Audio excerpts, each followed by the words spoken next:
अस्सलाम वालेकुम। मैं उम्मीद करती हूँ कि आप लोग सब खैरियत से होंगे। मेरा नाम डॉक्टर मोमना है। आज के इस वीडियो में मैं आपको एक ऐसी रेमेडी, ऐसा नेचुरल तरीका बताने लगी हूँ जिसके इस्तेमाल से आपका ब्लड प्रेशर तो कम होगा ही होगा, साथ में आपको इसका कोई साइड इफेक्ट नहीं होगा। अगर आपको ब्लड प्रेशर का मसला है तो आप ब्लड प्रेशर की दवाइयाँ खा खा कर उन दवाइयों के नुकसान से, उनके साइड इफेक्ट से बहुत ज़्यादा परेशान हैं, या फिर इस वजह से परेशान है कि इन दवाइयों की वजह से आपकी बॉडी के जो बाकी अज़ा हैं, आपके जिस्म के बाकी अज़ा हैं, वो अफेक्ट होंगे। तो इस वीडियो में आपके लिए एक बहुत ही आसान और एक सादा सा इलाज है। अगर आप इस रेमेडी को फॉलो कर लेते हैं तो इससे ना सिर्फ आपका ब्लड प्रेशर कम होगा, बल्कि आपको इस रेमेडी से कोई किसी किस्म का नुकसान नहीं होगा, किसी किस्म का आपको साइड इफेक्ट नहीं होगा। अब जो 90% हाइपरटेंशन है, यानी हाई ब्लड प्रेशर है, वो है एसेंशियल हाइपरटेंशन, या फिर इसको इडियोपैथिक भी कहते हैं। इडियोपैथिक का मतलब ये होता है कि ऐसी बीमारी जिसकी कोई वजह ना हो, यानी कोई अननोन कॉज। ये जो हाइपरटेंशन होती है इसकी कोई वजह नहीं पता लग रही होती, लेकिन बहुत से लोगों में इसकी वजह होती है कि अगर उनकी बॉडी में पोटाशियम का लेवल कम हो जाता है, उसकी वजह से उनको हाई ब्लड प्रेशर का प्रॉब्लम फेस करना पड़ता है। या तो उनकी बॉडी में पोटाशियम का लेवल कम है जिसकी वजह से उनका ब्लड प्रेशर बढ़ रहा है, या फिर विटामिन डी की कमी है।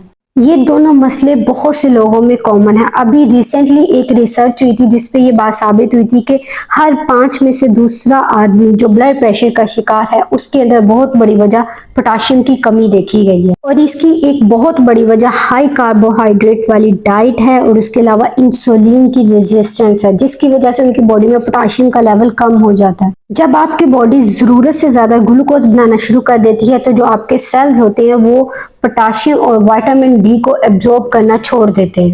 मतलब ये कि आपके सेल्स इनको इस्तेमाल नहीं कर पाते। जो इंसुलिन रिसेप्टर्स होते हैं उनकी सेंसिटिविटी बढ़ जाती है, वो रिसेप्टर्स काम करना छोड़ देते हैं, और फिर इन विटामिन्स की कमी होना शुरू हो जाती है आपकी बॉडी में। और इसके अलावा जब आप बहुत ज़्यादा ग्लूकोज का इस्तेमाल करते हैं तो आपकी बॉडी में इंसुलिन बढ़ जाती है। इंसुलिन ज़्यादा होने की वजह से आपकी बॉडी पेशाब के ज़रिए पोटाशियम को निकालना शुरू कर देती है आपकी बॉडी से, और इससे आपकी किडनी भी डैमेज होना शुरू हो जाती है। तो आपकी जो किडनीज होती है वो विटामिन डी को एक्टिव फॉर्म में कन्वर्ट नहीं कर पाती, क्योंकि उनकी डैमेज होना शुरू हो जाती है। क्योंकि जब आप नॉर्मली विटामिन डी लेते हैं तो जो विटामिन डी होता है वो आपकी बॉडी में इनएक्टिव फॉर्म में जाता है। जो किडनीज होती है वो उसको एक्टिव करती हैं, फिर आपके जो ग्लैंड्स होते हैं, आपके सेल्स होते हैं, जो आपके मसल्स होते हैं, इसको यूटिलाइज करना, इसको इस्तेमाल करना शुरू करते हैं।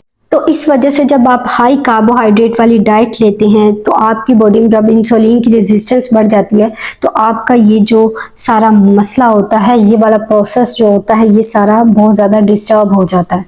और दूसरा बड़ा मसला ये है कि जब आपकी बॉडी में इंसुलिन का लेवल हाई हो जाता है तो आपकी जो आर्टरीज होती हैं वो सख्त होना शुरू हो जाती है, और जो आपका ब्लड प्रेशर है वो बढ़ता ही इस वजह से है कि जब आपकी खून की नालियां होती हैं वो सख्त हो जाती हैं, जिसकी वजह से स्ट्रेस का लेवल भी आपकी बॉडी में हाई होता है और कोर्टिसोल का लेवल भी हाई होता है। ये भी बहुत बड़ी वजह बनती है आपकी बॉडी में ब्लड प्रेशर को बढ़ाने में।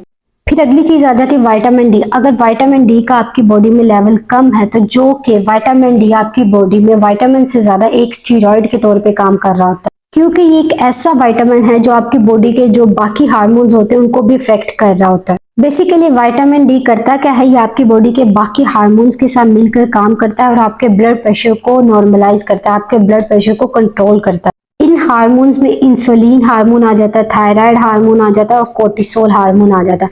जब आपकी बॉडी में विटामिन डी का लेवल कम होगा तो ये बाकी हार्मोन भी आपकी बॉडी में डिस्टर्ब होना शुरू हो जाएंगे। अब आपने करना क्या है, ये जो रेमेडी मैं आपको बताने लगी हूँ इसका एक गिलास भरकर आपने रोजाना अपने खाने के बाद आपने इसको इस्तेमाल करना। अगर आप एक से ज्यादा गिलास इस्तेमाल करना चाहते हैं, एक से ज्यादा गिलास पीना चाहते हैं तो आप पी सकते हैं, क्योंकि इसमें जो इंग्रेडिएंट इस्तेमाल होंगे इनका कोई साइड इफेक्ट नहीं है। आपने इन सबको ब्लेंड करके ग्राइंडर में फिर आपने इनको बनाना है। इसको बनाने का तरीका ये है कि सबसे पहले आपने फ्लैक्स सीड्स लेने, यानी जो अलसी के बीज होते हैं वो लेने। इन सीड्स को आपने पीस के इनका पाउडर बना लेना, और आपने सिर्फ 2 टेबल स्पून इसका पाउडर लेना है। ये जो फ्लैक्स सीड्स होता है इसका बहुत बड़ा फायदा ये कि आपके ब्लड प्रेशर को कम करने में बहुत ज्यादा हेल्प देता है, और इसका एक और बहुत बड़ा फायदा ये है कि इसमें एक ऐसा कंपाउंड होता है जिसे ALA कहते हैं। ALA अमाइनो एसिड्स का प्रीकर्सर होता है जिसे ओमेगा 3 कहा जाता है, और जो ओमेगा 3 होता है ये आपकी आर्टरी के फंक्शन को रिस्टोर करने में बहुत ज्यादा हेल्प करता है, और जो इन्फ्लेमेशन हो रही होती है उसको कंट्रोल करता है। जिससे आपकी आर्टरीज का जो नॉर्मल फंक्शन होता है वो प्रॉपरली परफॉर्म हो रहा होता है। तो इसमें आपने क्या करना है, 2 टेबलस्पून जो आपने फ्लैक्स सीड अलसी के बीज का जो पाउडर है वो लेना है। और नंबर 2 पे आपने चुकंदर लेना है। चुकंदर यानी बीट रूट, ये पोटाशियम का बहुत अच्छा सोर्स होता है। इसके अंदर नाइट्रेट्स होते हैं जो आपकी बॉडी में जाकर नाइट्रिक ऑक्साइड में चेंज होता है। जो नाइट्रिक ऑक्साइड होता है आपकी जो वेसल्स होती हैं, जो आपकी आर्टरीज होती है, उनको डायलेट करने में, उनको रिलैक्स करने में बहुत ज़्यादा हेल्प करता है, जिससे आपका ब्लड फ्लो कम होता है और आपका जो ब्लड प्रेशर होता है वो कंट्रोल में आ जाता है। ये ना सिर्फ आपके ब्लड प्रेशर को कंट्रोल करने में हेल्प करती है, बल्कि इसके इस्तेमाल से आपकी जो स्लीप क्वालिटी होती है, जो जो आपकी नींद होती है वो भी बेहतर होती है। तो आपने चुकंदर के छोटे छोटे पीसीस कर लेने हैं। 1 कप चुकंदर लेकर आपने ब्लेंडर में डाल देना है। नंबर 3 पे हमारे पास आ जाती है पालक। पालक के अंदर पोटाशियम बहुत ज़्यादा होता है और हमने अपनी बॉडी में पोटाशियम के लेवल को ही बढ़ाना होता है। तो आपने क्या करना है, पालक ले लेनी है। आधी मुट्ठी पालक लेकर उसको काट कर फिर आपने इसको ब्लेंडर में डाल देना है। आपने इस जूस को खाली पेट नहीं लेना, आपने इसको खाने के साथ या खाने के बाद इस्तेमाल करना है। उसके बाद अगली चीज आ जाती है लेमन जूस। आपने क्या करना है, एक अच्छे साइज का देसी लीमू लेकर, 1 लीमू लेकर उसको ब्लेंडर में निचोड़ लेना है। इस पे काफी ज्यादा रिसर्च की गई थी जिससे ये बात साबित हुई थी कि जो लेमन होता है, लेमन के अंदर ऐसे इंग्रेडिएंट होते हैं जो आपकी बॉडी में जो आपका ब्लड प्रेशर होता है उसको कंट्रोल करने में, आपके ब्लड प्रेशर को कम करने में बहुत ज्यादा हेल्प करते हैं। उसके बाद अगली चीज आ जाती है अनार। अगर उसका मौसम है तो आप फ्रेश अनार लें, अगर अनार नहीं है तो आप अनार दाना भी इस्तेमाल कर सकते हैं।